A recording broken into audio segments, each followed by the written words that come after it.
નમસ્કાર મિત્રો, અમારી ભક્તિબીજ ચેનલમાં તમારું હાર્દિક સ્વાગત છે. આજે આપણે વાત કરીશું કે શ્રીમદ ભગવદ્ ગીતાનો 15મો અધ્યાય. તો મિત્રો, વિડીયોમાં જોડાયેલા રહેજો. તો આપણે વિડીયોને શરૂ કરીએ.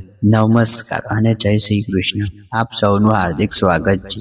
આજે આપણે શ્રીમદ ભગવદ્ ગીતાના એક અત્યંત મહત્વપૂર્ણ અને રહસ્ય અધ્યાયમાં પ્રવેશ કરવા જઈ રહ્યા છીએ. અધ્યાય 15, પુરુષોત્તમ યોગ. મિત્રો, માનવ જીવનમાં સૌથી મોટો પ્રશ્ન એક જ છે: હું કોણ છું? આ સંસાર શું સાચો છે? અને મારા જીવનમાં અંતિમ લક્ષ્ય શું છે? આ બધા પ્રશ્નોના ઉત્તર આપણે અધ્યાય 15માં મળી જશે. ભગવાન શ્રી કૃષ્ણ આ અધ્યાયમાં અર્જુનને માત્ર ઉપદેશ નથી આપતા, પરંતુ સમગ્ર માનવજાતને જીવનમાં સાચું સત્ય સમજાવે છે. અહીં ભગવાન આપણે સમજાવે છે કે આ સંસારમાં જેને આપણે સત્ય માનીએ છીએ એ વાસ્તવિકમાં ગંભીર અસ્તિત્વ છે. ભગવાન એક અદ્ભુત ઉપમા આપે છે: સંસારરૂપી અસ્તિત્વ વૃક્ષ. આ વૃક્ષ મૂળને ઉપર છે અને શાખાઓ નીચે છે. એ આપણને બતાવે છે કે જેમને આપણે મજબૂત માનીએ છીએ એ હકીકતમાં ઉલટું અને નાવિષ્ટ છે. આ અધ્યાયમાં આપણને શીખવે છે કે જ્યાં સુધી મનુષ્ય મોહ, અસ્તિત્વ અને અહંકારમાં બંધાયેલો રહે છે, ત્યાં સુધી તે દુઃખના ચક્કરમાં બહાર આવી શકતો નથી. પરંતુ ભગવાન સાથે એક આશાનો સંદેશ આપે છે: જો આપણે જ્ઞાન અને વૈરાગ્યની તલવારની સંસારમાં બંધન કાપી નાખીએ તો આપણને પરમાધામ સુધી પહોંચી શકીએ છીએ. મિત્રો, આ અધ્યાયમાં ભગવાન આત્માના અદ્ભુત વર્ણન કરે છે. આત્મા ન જન્મે છે, ન મરે છે, પરંતુ શરીર બદલાય છે, પરંતુ આત્મા અવિનાશ છે. જેને માણસ જૂના કપડાં ઉતારીને નવા પહેરે છે, તેમ આત્મા એક શરીર છોડીને બીજા ધારણ કરે છે. અધ્યાય 15 આપણને એ પણ સમજાવે છે કે ભગવાન ફક્ત વૈકુંઠના મંદિરમાં નથી, પરંતુ સૂર્યના તેજમાં, ચંદ્રના પ્રકાશમાં, અગ્નિના ઉષ્ણતામાં અને આપણા પોતાના શરીરમાં પણ નિવાસ કરે છે. ભગવાન કહે છે કે હું જ વૈશ્વિક અગ્નિ બનીને દરેક જીવના પેટમાં રહું છું અને અન્ય પચાવું છું. આ વાક્ય આપણને નિર્ભરતા શીખવે છે, કારણ કે આપણું જીવન પણ ભગવાનની કૃપા પર આધારિત છે. અને અંતે ભગવાન પોતાના પુરુષોત્તમ તરીકે પ્રગટ કરે છે, જે ક્ષર અને અક્ષર બંનેથી પર છે, જેને ઓળખવાથી મનુષ્ય મરણ જન્મના ચક્રમાં મુક્ત થઈ શકે છે. મિત્રો, આ અધ્યાયમાં ફક્ત સાંભળવા માટે નથી, પરંતુ જીવનમાં ઉતારવા માટે છે. જો આપણે આ અધ્યાયનો ઉપદેશ આપણા જીવનમાં વિચારો, વર્તન અને કર્મમાં ઉતારીએ તો આપણું જીવન પણ વિનિશ્ચય રૂપે ધન્ય બની શકે છે. ચાલો તો આ પવિત્ર અધ્યાયમાં પ્રવેશ કરીએ અને જાણીએ પુરુષોત્તમ ભગવાન શ્રી કૃષ્ણને ઓળખવાનો સાચો માર્ગ. ભગવાન શ્રી કૃષ્ણ કહે છે, આ સંસારને એક ઉલટા અસ્તિત્વ વૃક્ષ જેવા છે, જેના મૂળ ઉપર છે એટલે કે પરમાત્મા, શાખાઓ નીચે છે એટલે કે સંસાર, પાંદડાઓ છે એટલે કે વેદ, ફળ છે સુખ અને દુઃખ.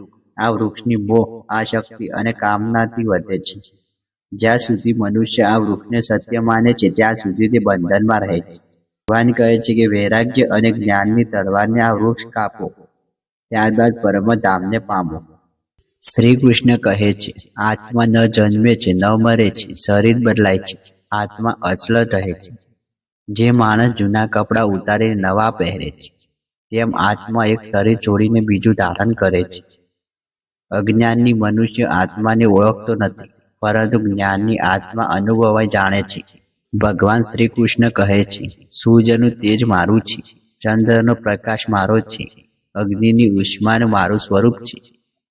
અમે જે કંઈ જોઈએ રહ્યા છીએ, જે કંઈ અનુભવી રહ્યા છીએ, એ બધું પરમાત્માની શક્તિ છે.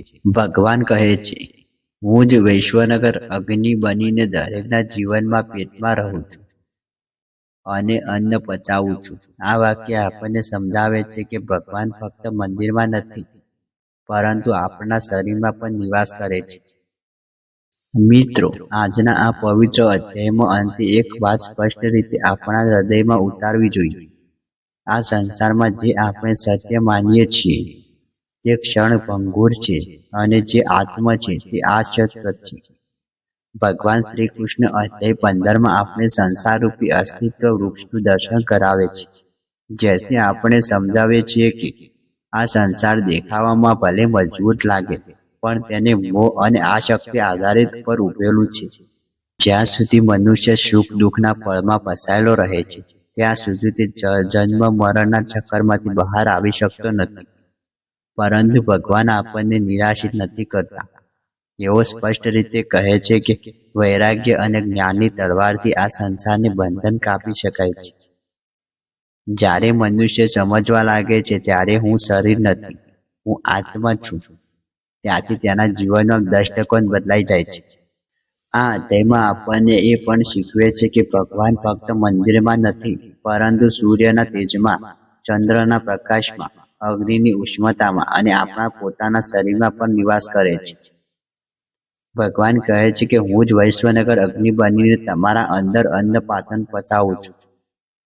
આ વિચારમાં આપણને અહંકાર છોડવાની પ્રેરણા કરે છે અને કૃતજ્ઞ બનવાનું શીખવે છે.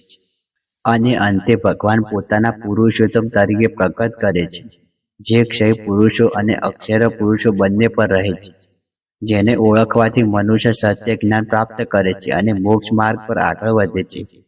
મિત્રો, 15મા અધ્યાયમાં ફક્ત સાંભળવાનું વિશેષ નથી, પરંતુ જીવનમાં ઉતારવા માટેનો સંદેશ છે. જો આપણે કર્મ કરીએ છીએ પણ ફળની આસક્તિ છોડીએ છીએ, જો આપણે સંસારમાં રહીએ પણ સંસારને બંધન ન જઈએ, તો જીવનમાં નિશ્ચિત રૂપે શાંત, પવિત્ર અને ફળને બની શકીએ છીએ.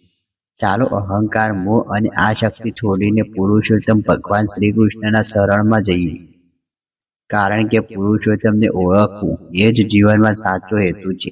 જય શ્રી કૃષ્ણ. મિત્રો, માહિતીને ગમી હોય તો વિડીયોને લાઈક કરો, શેર કરો અને અમારા ચેનલ પર નવા હોય તો સબસ્ક્રાઈબ કરવાનું ભૂલશો નહીં. ધન્યવાદ.